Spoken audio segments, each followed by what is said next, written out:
Hello, everyone.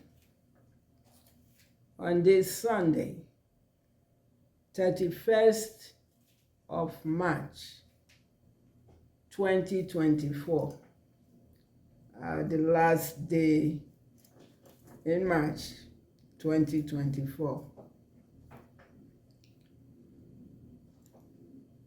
I salute you. I am Madam ANIREJU. I want to use this time to welcome you to my channel, ANIREJU News. Please like, share, and subscribe.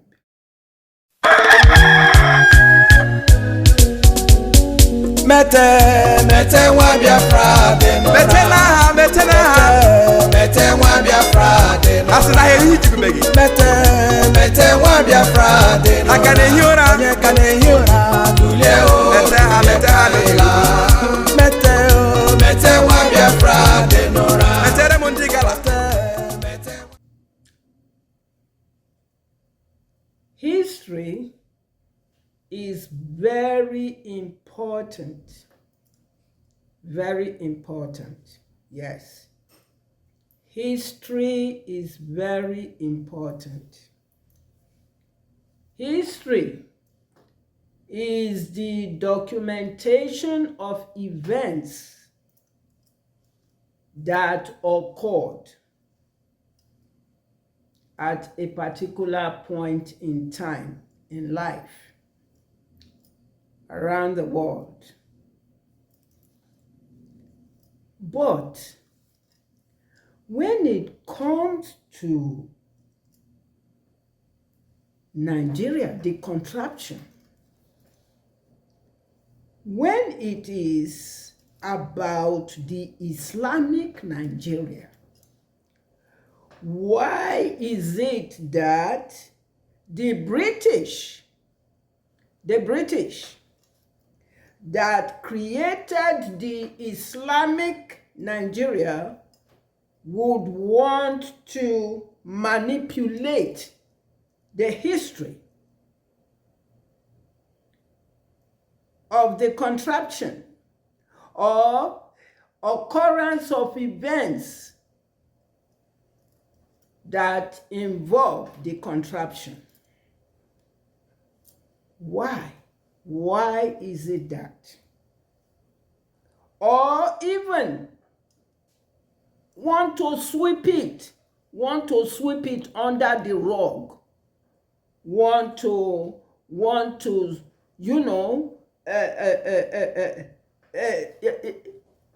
kill it, want to kill it and bury it. Why is it so? If given the chance to do so, why? But nothing hidden under the bushel, that will not come out someday, no matter what. And in spite of videos of bitter truth of Nigeria's selfishness, wickedness, and lies committed toward Biafra, against Biafra and the people, the videos are beginning to surface from years past. Way back when they were biasing and poisoning minds. All those videos that were hidden in the archive are beginning to surface. And in spite of these videos, these bitter truth videos surfacing, some pathetic, shameless, cowardice, one Nigerianist are still using social media to play dirty propaganda about Biafra. Even now, they're still doing it. Like they did years past. Like they did in my secondary school days. Years past. They're still doing it. Like they did to bias our minds, to make us think otherwise of Biafra, to make us who are Biafrans to think we are not Biafrans. They're still doing it. Even now.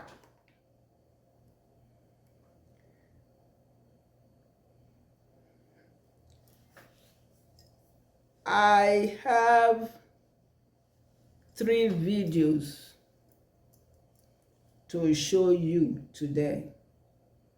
We are going to watch 3 videos today. This program is going to be short. Yes. The first video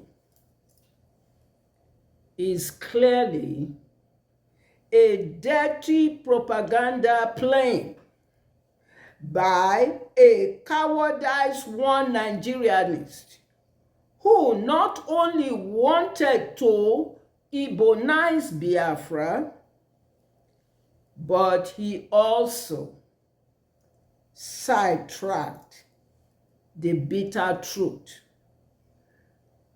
about Gowon, who breached the Aburi Accord that led to the war. And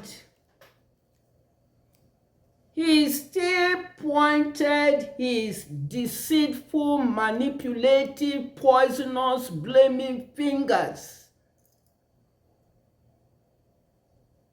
at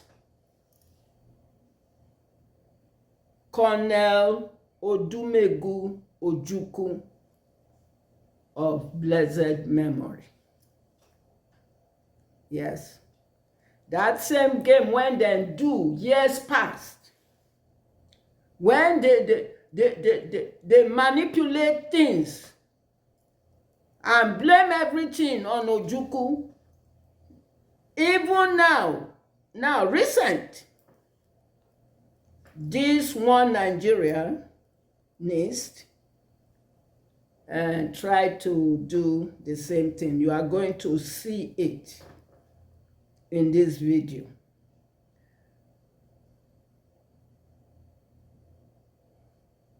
And it's very important for young people, especially, to know these things. To know these things. To know that a lot of propaganda is being played, like they did years past, against Biafra.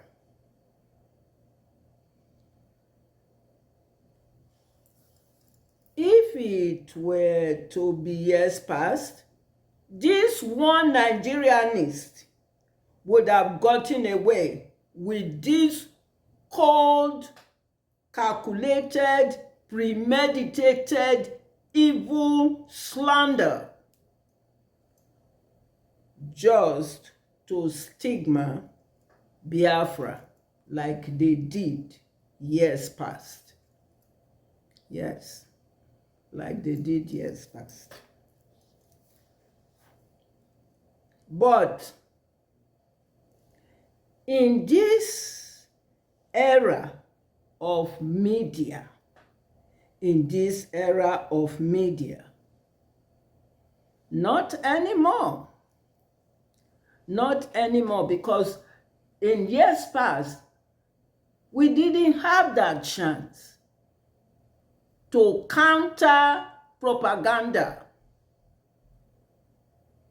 to let the world know the truth. That access wasn't available, but now it is. And that's why it's important when we see these slanderous videos, we should show it and counter it. Yes, very important. So not anymore. Not anymore. Let us watch the video of this one Nigerianist dirty propaganda playing about Biafra against, of blessed memory, Udumegu Ojukwu. Let's watch the video together. Biafra is not Igbo. Igbo is not Biafra. But it is Igbo people, some Igbo people that are agitating for Biafra. So, some of us here knows what happened, what transpired, how it transpired, what led or what happened before the war. Now, how can you explain to me that a war was fought and the Igbo people lost about 3 million people? Let's keep it at that. It may be more, it may be less. But 3 million people. Could that war have been avoided? The answer is yes. Yes. Yes. The answer is yes. But why was it fought? Why must we have to lose 3 million people when it could have been avoided? Now, the reason why we fought that war and lost about 3 million people, have we achieved it up to today? The answer is no. Now, when that war was fought, and Chukwuemeka Odumegwu Ojukwu ran away, because that is what Igbo people don't like to hear, or majority or some Igbo people, they don't like truth. When that war was fought, and Chukwuemeka Odumegwu Ojukwu abandoned his general and ran away. Why is it that if somebody say it, you begin to say that he hates the Igbo? You don't like to be told the truth, but you like to be looking for trouble. So when he ran away, fine. On your son, somebody who is being pursued will run away, because if you are caught, you will be by the truth. If Jonah advised him not to go on with this war, that he can't sponsor, he can't afford it, but he paid deaf ears. And also, outside Jonah. Yeah, outside Jonah. And also, the fathers of Igbo then, Michael Okra was alive, Azikiwe was in, I think, Ghana also, and so many people from other regions. Yes, so many people advised Ojukwu against this war, but because he was the military administrator, he has power, he has everything under his control. He shut everything up. This is one of the truths Igbo don't like to be told. So because of Ojukwu, Igbo people we must lose our 3 million people because of Ojukwu's stubbornness. Abi? So, are you trying to equate the 3 million people, which maybe some tens of people that were killed in the riot in the north? You are trying to, so you decided to sacrifice 3 million people because you want to go to war. Now, after everything, you ran away to Ivory Coast and stayed how many years? And then when you came back, that is where the cocoa is. When you came back, you joined those people you were telling us that they are our enemies. You joined those Hausa people. You joined those Fulani people, and then they supported him. because he wants to become governor in the southeast. Now, Ndị Igbo, why are you people not telling yourself the truth? So if somebody speak of all the mistakes or evil or atrocities, whichever one you like to call it, that Ojukwu committed, you begin to say that that person is against Ndị Igbo. So are you telling me that every Ndị Igbo? So what I just narrated, did it make sense? Does it make sense to you or not? Why would you fight a war and lose 3 million of your people? So if anybody come out and begin to counter any narrative which anybody is bringing with Ojukwu's ideology, with the Biafra ideology, you begin to turn that person and demonize that person as evil. No. We refuse to accept that. Now, be the judge, you Igbo person that is listening to me now, be the judge. Would it have been better that that war was not fought or not? Should it have been better? Now, was it better that we lose 3 million people and all our money and our properties and everything that we lost or not? How many economy or commerce have we lost with all this sit at home, with all these mines and all this insecurity, that we are warning you people that this Simon and Nnamdi Kanu and ESN and unknown government cost, this is something very closer to that war that we fought, that we lost 3 million. Imagine what we lost. Now we are still losing. I told you people that Biafra is something that will destroy Igbo people if we don't leave that Biafra.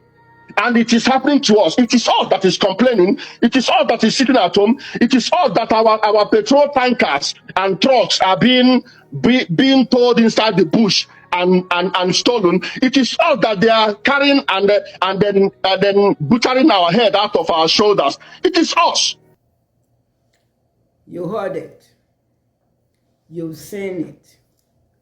Say the lies. Say the lies.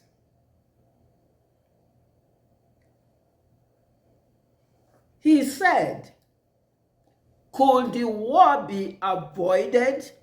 And the other one Nigerian female said, yes, the war could be avoided. But he never explained why the war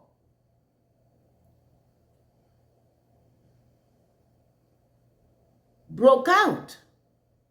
He never explained why or how the war could have been avoided. He never explained it. But he asked, he said the war could have been avoided. He said, and do we have to lose 3 million? It was more than 3 million Biafrans that died. Yes, the war could have been avoided had Gowon, that's something he never said, had Gowon not breached the Aburi Accord.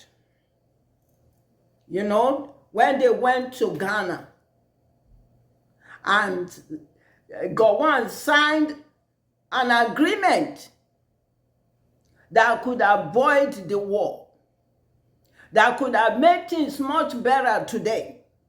Gowon signed an agreement with Ojukwu,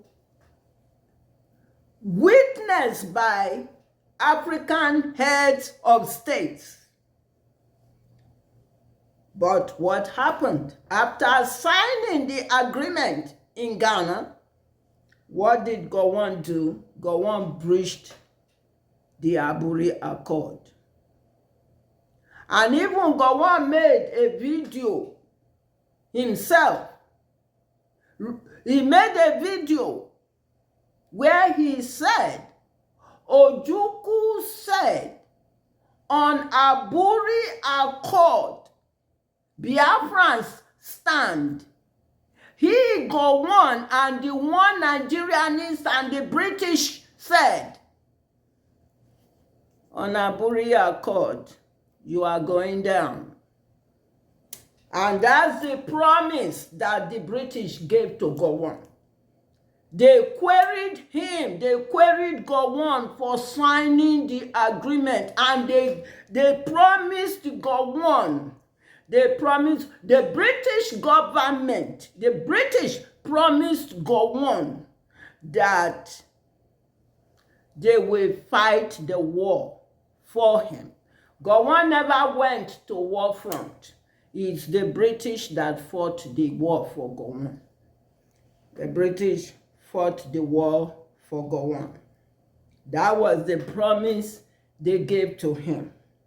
Yes, they actually said that it will take 3 hours. It will take 3 hours for them, the British, to crush Biafra. To crush Biafra. But it took 3 years.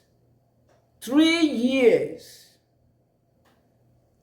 So what the British said would take 3 hours, it took 3 years. Yes. So the British fought the war for Gowon. So when this man in his propaganda saying could the war be avoided, he never answered that, but he asked that. So I'm now answering him here that the war could have been avoided had Gowon not breached the Aburi Accord. The British used food blockade as weapon of war that took the lives of over 3.5 million Biafran men, women, children, and unborn children. Yes, took the lives.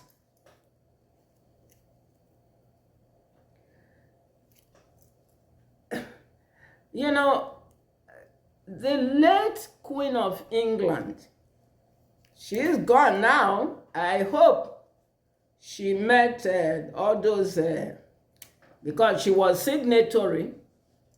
She was signatory to the food blockade.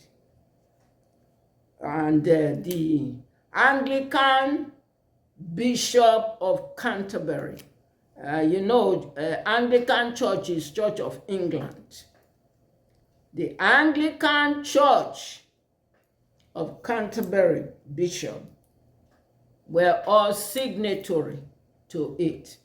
So Anglican Church, when you see all this Anglican Church, they are signatory to the killing of Biafrans during the war. And that's why Anglican Church till today cannot stand up to say that they support Biafra. If you now don't know that now, that Anglican Church murdered over 3.5 million Biafrans. Anglican Church that you all go to go and sing. Okay? So, this answers why the war broke out. It was Gowon. It was Gowon that breached the Aburi Accord that led to the war. Ojukwu stood with the agreement, but Gowon did not. And Gowon himself said it. He said it. So stop playing propaganda. This is a media time now. So when propaganda is being played, that correction will be done, as I'm correcting it now. Yes.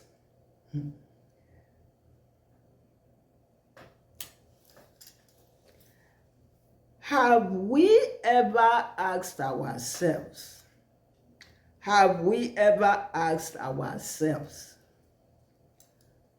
Why is it that everything about the contraption,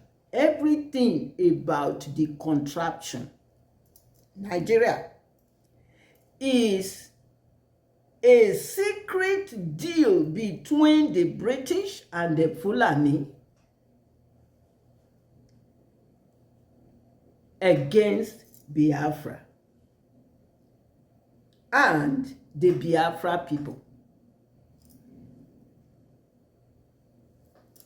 Have we? As we are going to see in the next two videos. As we are going to see in the next two videos. You know, like I said, this show is going to be very short. But these three videos is very significant. Very, very significant. The two videos we are going to see now is about secret deal between the British that created the contraption and the Fulanis, the Nigerian.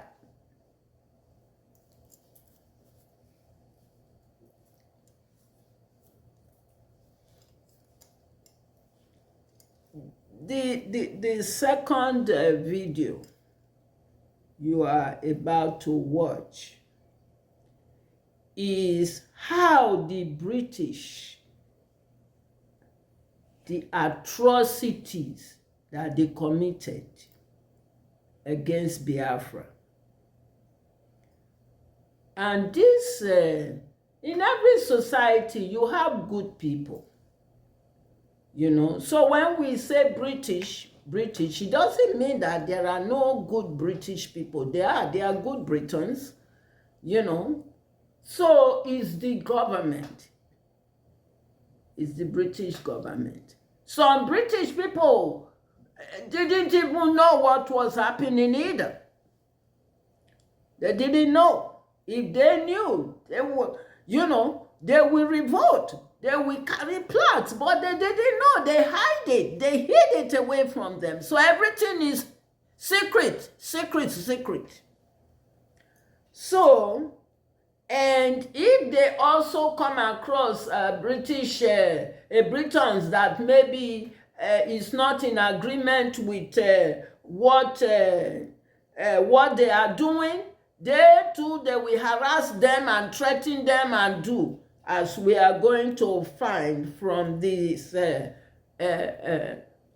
couple, British, they are both British, husband and wife, and talked about the wickedness of the British and their puppet Fulani towards Biafra. And of course, with the help of some cowardice Eastern region snitchers, sabos at that time. And even till now, you all know. Today, Nnamdi Kanu is in DSS custody because of snitchers and sabos, traitors for money. So, this video is about 15 minutes. It's very important. Let's watch. Let's hear directly from this British couple. They are very happy that they could tell their story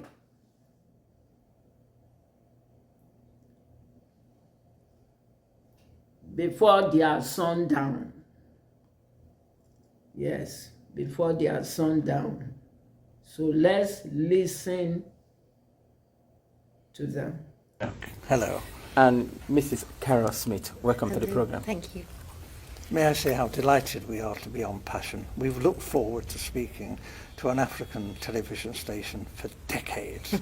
This is something we have looked forward to for such a long time, and we are so happy to be here. Thank you. Mr. Aaron Smith was a young, bright, and principled Oxford University graduate who was recruited by the Colonial Office and posted to Nigeria.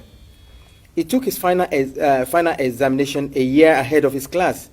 He also married Mrs. Carol Smith, whom he met while they were both at Oxford University. Together they went to Nigeria, where they had their 2 children. Mr. Aaron Smith, you were featured in a program recently by BBC Radio 4, Yes. titled Document, Yes. and that was hosted by Mr. Mike Thompson. Yes. You are alleged that the British government rigged the first and most important election in the history of Nigeria in 1959 in favor of the North. Am I correct? Yes. How long were you in Nigeria for? From 1955 to 1960. And we were based in Lagos. I was on the staff of the Department of Labour. I was largely occupied with employment problems, all the employment exchanges, and statistics, and international reports, and was kept pretty busy. I was also stationed in Lagos in charge of the capital and the port. I was the port labour officer as well, and I also devised a port labour scheme and later a social security scheme, which was one of the first in Africa, which guaranteed workers some income after they'd finished work. It was a providence scheme. As I say, it was called the National Providence Scheme, and I was very proud to have put that on the statute book. I was going to ask you what your role is. You've mentioned 3 important. Is there any particular name given to your office while you were there? Just labour officer. I was a labour officer, a senior civil servant. Okay. I only intended to stay in Lagos initially for 2 tours of duty. Although, because of this conflict with the elections, there were difficulties. Actually, government wouldn't let me leave the civil service. They were determined that I should stay in the civil service after my 2 tours. And I was offered very considerable incentives, including a knighthood, to stay and work for government. Primarily this was because I had access to state secrets. I learned, and the Governor-General himself confirmed this to me, that the elections were rigged, contrived. The intention was that the North should rule Nigeria. Even in '56, the northern leaders were very proud and were saying, if they couldn't run Nigeria, never mind elections, they might not join Nigeria, they might leave. And we all thought, well, how would they survive? There were no industries, there's not a great deal of agriculture, some groundnuts in the north. This wasn't very practical at all. And then it was, the Governor-General seemed to be thinking that the North couldn't, even if it won an election, rule Nigeria by itself. The South wouldn't stand for that. So there had to be a partner, either the Igbos in the east or the Yoruba in the west, to team up with the North. What he didn't want was for the 2 southern parties, the Igbo and the Yoruba, to team up to form the government, because he believed the North wouldn't tolerate that and talked about leaving the federation. So as I learned, in a small way at first, but very rapidly I learned about the election fixing, and as I say, this was confirmed to me by the Governor-General. He actually said that he wanted me to know the truth because he wanted me to know how much trouble I was in. You mentioned statistics, you were collecting figures. Yes. Is that for labor and unemployed people only, or general? Primarily, but obviously my interest was in the population of generally. Nigeria. Yes, and Awolowo, the Yoruba leader of the action group, Yep. and Chief Enaharo, they too, other people were saying, where are all these millions of people in the north? Where are they? We're going up there to campaign. We want to know, you know. And you see all these, you know, thousands of miles of not very developed countryside, and yet the northerners are claiming that their voting registration figures are larger than in the south, you know, larger, far more people up there. Well, actually, if you went through the Igbo land, you know, Enugu and that, you saw lots and lots of people. If you went to Ibadan, again, Ibadan teeming, you know, with millions of people. But we didn't actually see many northerners, and obviously not many northerners at that time came to Lagos. So this did arouse suspicion. Now, the Europeans, you know, not stupid, we are watching what's going on in Nigeria, and we too are beginning to feel there's something not quite right here, that maybe the elections are not going to be as straightforward as they're meant to be. Nigeria was being described as the showcase of democracy, and it was expected that the nationalist leaders would win through. But actually, when the election results were announced by the Governor-General, before the vote was even in, he didn't vote, didn't count for that, he didn't wait for that. I have to tell you, the British were counting the votes, and the British cannot be trusted. They look after their friends. Loyalty is the big thing for the British. And we were friends with the emirs of the north. We looked on people like Enaharo and Awolowo as rather dangerous people. They might even be communists. That's ridiculous, actually. They couldn't be communists in 1,000 years. But this was a sort of thing that was being said. And we were, Europeans, were getting a bit worried about all this. It wasn't quite the honest, straightforward election that we were hoping for. Apart from Professor Anderson and Dr. Patrick Wilmot that supported your submission on the rigged election, there were other people who also served in the colonial office in your days. I mean, who opposed to this submission? Initially, I was warned of what was going on by my senior officer, a Major Bunker.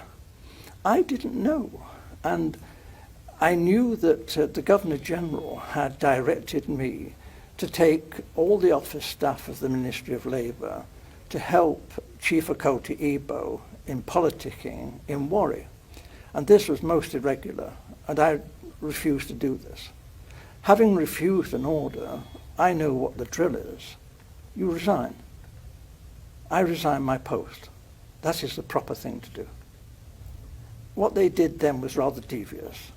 They persuaded me to withdraw my resignation, and when I did, they sacked me. It didn't go through, but I thought this was a bit low after I'd resigned and was prepared to leave the country. This was not very nice behaviour. They later withdrew this and said that I had been of some service to the state, and actually commended me for what I had done, and said I could leave Nigeria with splendid testimonials, and we shook hands on this.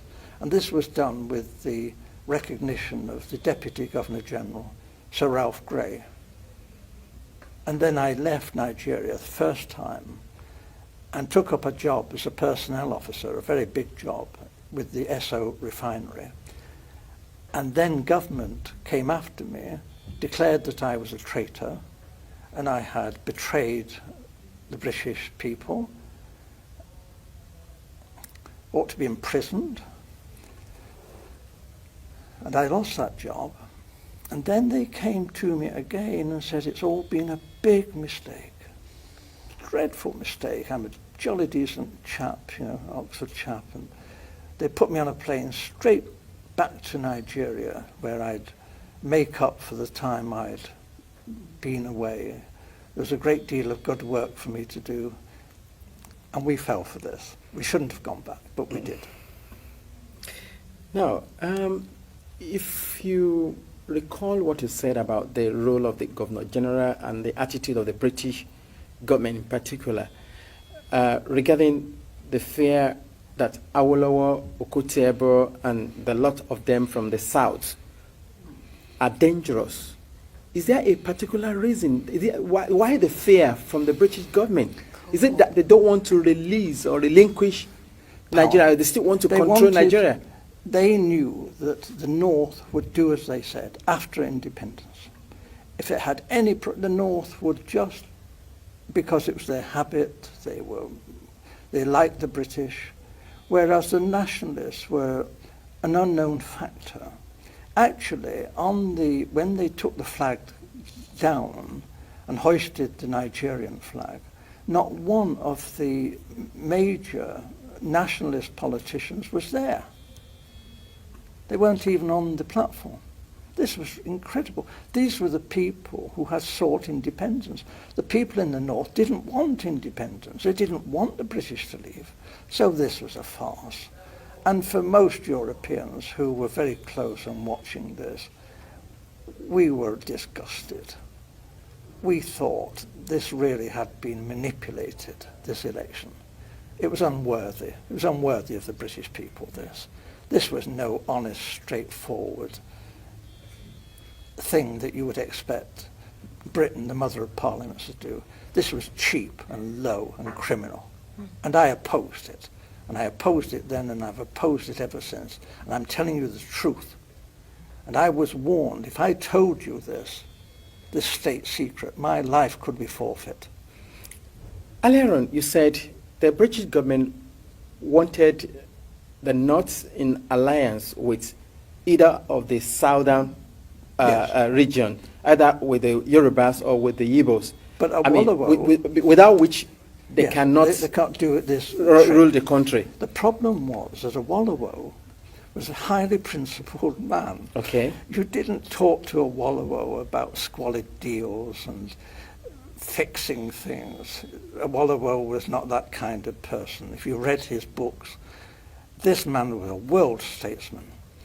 And his young lieutenant, Chief Enaharo, was brilliant, absolutely brilliant. However, they did do a deal with Zik, Dr. Azikiwe, from the East. Dr. Azikiwe, there was this big problem in Nigeria. It's the same big problem in America and in Britain. How do you get funds to fight elections? The candidates in Nigeria had no money, but they did have marketing boards, which were a kind of semi-nationalized industry. And they borrowed money from the marketing boards. But there was a suspicion that Dr. Azikiwe, who has formed his own bank, the African Continental Bank, was actually bankrupt. But he was borrowing very large sums of money from the marketing boards and not necessarily repaying the loans. We knew this. We had a great secret service. All the politicians' phones were tapped. All the politicians' mail was opened. Everything that any major politician did in Nigeria, we knew in hours. We watched. We knew all that was going on. Are you saying, in essence, that Dr. Azikiwe took money? He was blackmailed by the British to do our bidding. We told Dr. Azikiwe that he could go to prison if an inquiry was carried out into his bank and his financial circumstances. However, we would not want to be vindictive if Dr. Azikiwe was cooperative in helping forward the plans that we had made in the best interests of Nigeria. Dr. Azikiwe has nothing in common with the northern politicians. He loathed the northern politicians. But Dr. Azikiwe went north, did as he was told, And what he was promised was this. The real power, effective power, would be in the hands of the northern emirs. However, it would look great if the president was Dr. Ezekwe, and he was given a field marshal's uniform and an admiral's uniform. He asked, please, could he have a row of medals? But they said, well, no, that was a bit difficult, to get the medals.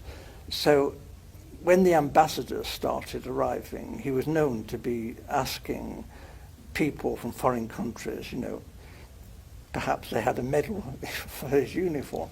We thought this was terrible, but it was said that this happened. He was very vain. And for a time, he functioned as first the Governor General, and then when Nigeria became a republic, as the president. But he had no power. And when he did try to tell the army, he said, I'm the field marshal, the army has got to do this. They said, hey, you're just a ceremonial figure. You have no power. The Prime Minister, Balewa, gives us our orders. So there was a feeling then that there was going to be trouble. And then it was because the Awolowo and the Action Group had become the official opposition. What we British wondered, how could they win? You heard it. You heard directly what they said. The British and the Fulanis, they have always been friends. They are always striking deals. They've always been friends. Even the Fulanis didn't want to be a part of the Nigeria. They gave a promise to them. You heard it. So those of you who are one Nigerianist, you are one Nigerianist, cover your head in shame. You heard it. You heard it. You go serve Nigeria and you will end up in shame. Many have served Nigeria and end up in shame. They always come back in shame. You heard it. You heard all the plans, the evil plan. How they cheated Biafrans with population. So you see all this corruption that is going on and the cheating and all. You heard what they said. They didn't have the population. But the British rigged it and said that the Northerners are more populated than us, Biafrans. You heard it. So everything you are seeing today is the British that taught the Fulani how to rig, corrupt, just because they want the Fulani to be your leader. So the British taught them all the things. You heard it in the video. Yes. Like I said, this show is going to be very, very short. Very short. Yeah. So you heard it. So you people, you who are claiming to one Nigeria, you carry one Nigeria, green, white, green on your head. You heard it in the video. You heard it. Till today, the British is still sitting on your heads. The independence is fake. The independence, 1960, October 1. That is the day the British handed Nigeria over to their puppet, Fulani, and they call them independence. You all were dancing. Every October 1, you are dancing. You are celebrating the day that Fulani handed your head over to the to Fulani. British handed it to them and say you are their masters, and you all were dancing. That's why today, when you know, no job, all the jobs taken over by the Fulanis, political jobbers will go to the north and be saying yes sir, yes sir, yes sir.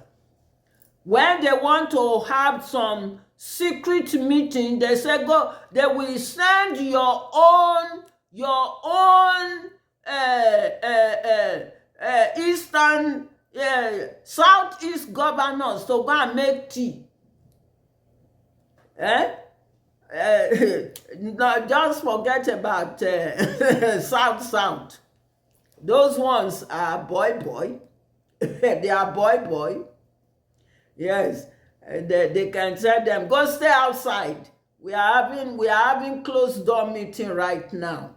And then after their meeting finish, we'll go make tea, and then you come to the south and begin to say, you are a senator, you are this, you are that. You travel to the north for a meeting, and you are not telling them that when you get there, you are not really in a meeting where they are discussing closed door, and that now boy you they go do. This video have explained it all. That's why when people are saying that they know somebody in Senate and all this, I look at them and I shake my head and I say, if only they know what they are going there to do. So you heard it in this video. And thanks to this couple that told their story. And you see the courage too. He resigned. He said it at a point. He knew they are going to fire him. So he resigned. They gave him the option. He resigned. But you see how the British play clever game. Then they rehire him. And then after they hired him, they fired him. You see? That's the British for you. That's the British for you. And that's the game. You heard it. So, una way, governor here and there. All boy is what they go there to do. All of them. Boy, South Okowa. All of them, boy. Neither they go play. Okay. All right, there we go. Like I said, this video is this show it's gonna be very short, very short. The third video you're about to see is the secret deal Nigeria signed with Britain. The secret deal Nigeria signed with Britain for second colonization of the Islamic Nigeria. See that? They signed a secret deal for a second colonization of Nigeria. So this is the Fulani for you. One Nigerianist them. You probably didn't even know that Fulani have signed, entered a secret deal with the British people for second colonization of Nigeria, but they never said it. They didn't make it look that way. You heard it. You are going to hear it in this video. So let's watch.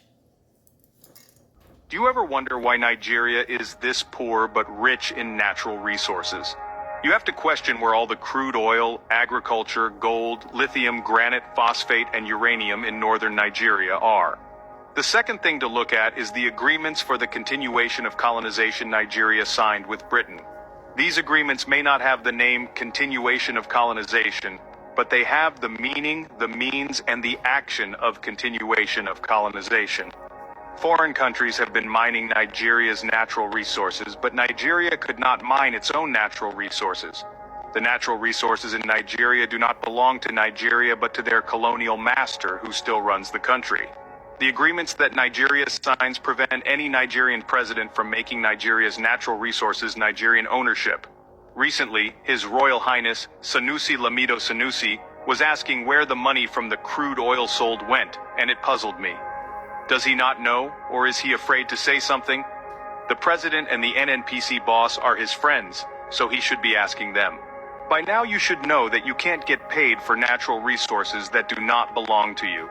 Nigeria can only get maybe 10% or less, while the colonial masters get over 500%. Nigeria has built 3 refineries for over 40 years, but they cannot use even one of them because the colonial master hasn't approved it. Each time a Nigerian president tries to commission and start using the refineries, they are either assassinated or dethroned through a coup d'etat. Nigerians will not understand the trouble General Yakubu Gowon had to endure because he was dethroned when he set a date to commission those refineries. Abacha was assassinated because he wanted to commission the refineries. Yar Adua was poisoned because he wanted to secure another economic shipping of the dredging lower river Niger. He neglected the colonial master's instructions and wanted to make life easy for his people. Another chapter of this discussion is the recruitment process of the Nigerian president by the UK. Candidates have to go to the so-called Chatham House to get interviewed for the position of Nigeria presidency. If you get a call for a second interview and a third interview, then you are the next president. Yet some Nigerians still believe it's democracy and that their votes count. Watch out for part 2. You heard it. You heard it. And these things, when you begin to wonder, when you have been told that Nigeria is not a country, is not a nation, is a British business. It's a British partnership business with the Fulanis. You people don't. How many times I have run, how many programs, episode.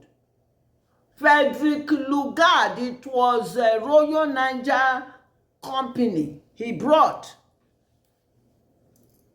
to do business in West Africa.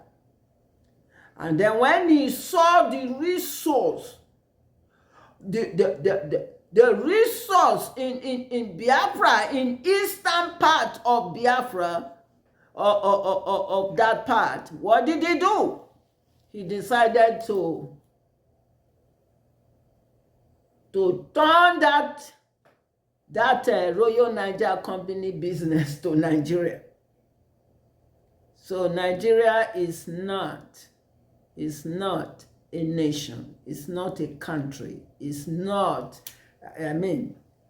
it's a British business. That's what it is. So the colonization and all is nothing but a British business. Partnership business with Fulani. And so You heard it in the video.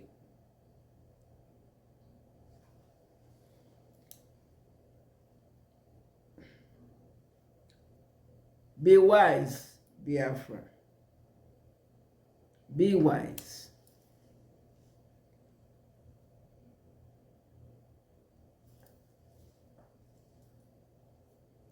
Be wise of one Nigerian is playing dirty propaganda of Biafra on social media. Biafrans. Yes. Be wise of one Nigerianist cowardice, puppets, playing dirty propaganda of Biafra on social media. Remember that Nigeria removed history from their education curriculum. They don't do history. They took it out because they don't want you to know the truth about Nigeria. The atrocities that Nigeria and British have committed against Biafra people. So they took history out because history is documentation of events that occurred.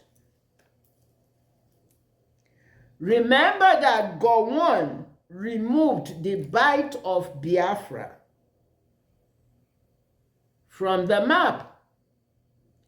If you look at the original map of Nigeria, you will see bite of Biafra there. Gowon removed it after the war because he was afraid that Biafra would rise again. He was afraid of what it is now, that what is happening now. He was afraid. But him removing it, did it stop Biafra from rising? No. Biafra have risen. All of us who didn't know before, we now know. All the lies they told us, we can now see. They try to deny us of our identity. And we thank our leader, our supreme leader, Mazi Nnamdi Kanu, who opened our eyes to know the truth. We thank him. Because now who do well for you? Who do well for you, now you dey thank. Now he open our eyes, you let us know who we are. And that's why we are in this struggle. To know that we are Biafrans. Yes. It's Nnamdi Kanu that made us to know that. I started following him since 2015. November 2015. Exactly 1 month after he was illegally kidnapped from a Lagos hotel and whisked to Abuja. Yes, I started to follow him and I came to learn a lot. He made us to know that when you are in Biafra, to know the boundary is where you have women tying 2 pieces of wrapper. Yes, he did. There are a lot of things. He himself is a university. Nnamdi Kanu. We thank him. You know, I want to sing this song of appreciation to Nnamdi Kanu.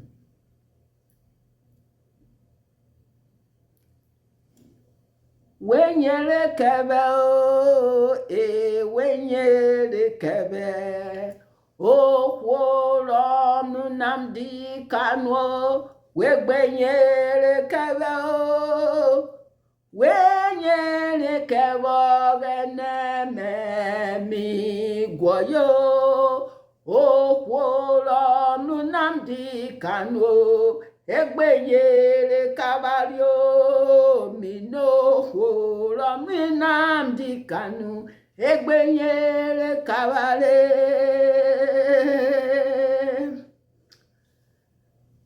Danga kinwo, o danga kinwo, oneto Mario Nnamdi Kanu, danga kinwo, danga kinwo lugbe ene dope gbere o, oneto Mario Nnamdi Kanu, danga kinwo. Mayone to Mario Nnamdi Kanu, danga kiwo.